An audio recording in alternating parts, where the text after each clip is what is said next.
મારું નામ છે ધર્મેન્દ્ર ગોહિલ અને જીવ ફિલ્મમાં મેં વેલજીભાઈ મહેતાનું પાત્ર ભજવ્યું છે. રિયલ પાત્ર પર આધારિત આ ફિલ્મ છે, એટલે વેલજીભાઈ મહેતા આપણી વચ્ચે થઈ ગયા છે એવા એક વ્યક્તિમત્વ જે અત્યારે 2 વર્ષ પહેલાં જ એમનું નિધન થયું છે, 90મા વર્ષે ગુજરી ગયા. તો 1960થી લઈને એટલે 60-70ના દાયકાથી લઈને અત્યાર સુધી એમણે જીવદયા માટે, જીવ કરુણા માટે, પશુઓ માટે, જીવો માટે ઘણું કર્યું છે. એટલે એ સમયે જ્યારે એમને કોઈ સુવિધા નહોતી, અત્યારે તો ઘણી બધી ફેસિલિટીઝ થઈ ગઈ છે, ગવર્મેન્ટ હેલ્પ કરે છે, ઘણું બધું ફંડ રેઝિંગ થાય, ઘણા બધા સ્પોન્સર્સ પણ મળી જાય છે, પણ એ સમયે એમણે કેવી રીતે ઢોરોને સાચવ્યા, પશુઓને કેવી રીતે નિર્વાહ માટે, એમના ચારા પાણી માટે જે સ્ટ્રગલ કરી, એમને જીવતા રાખવા માટે જે એમણે ચળવળ ઊભી કરી હતી, એ સંઘર્ષ અદ્ભુત છે અને એ અમે ફિલ્મમાં દેખાડવાનો પ્રયત્ન કર્યો છે.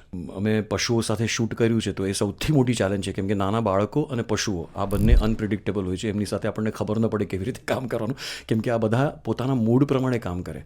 આપણે ગાયને એમ ન કે ચલો એક્શન છે અહીંયાથી ત્યાં ચાલ, એ ના, એ એને ચાલવું હશે ત્યારે જ ચાલશે. આપણે બકરાના બચ્ચાને એવી રીતે ન બોલાવે કટ કટ ઊભી રહે અહીંયા જ ઊભી, એવું ન હોય. તો એ બહુ જ ચેલેન્જિંગ હતું અમારે. તો 1 દિવસ 2 દિવસ ક્યારેક અમારે કલાકોના કલાકો રાહ જોવી પડતી એમણે, કેમ કે એમના ખાવા પીવાનો સમય હોય છે, પાણી પીવાનો સમય હોય છે. તો અમુક સીન્સ છે જ્યાં તળાવ પાસે બધી ગાયો આવે છે, તો એની માટે અમારે સવારથી લઈને એમ કેમેરા લઈને ઊભા રહેવાનું. જેમ બીબીસીમાં આપણે વાઇલ્ડ લાઈફ શૂટ કરતા હોય ને, એવી રીતે અમે લોકોએ શૂટ કર્યું છે, કેમ કે એમના પ્રમાણે આપણે શૂટ કરવું પડતું હોય છે. તો એ બહુ જ ચેલેન્જ અને બહુ મજા આવે એવી વસ્તુ છે.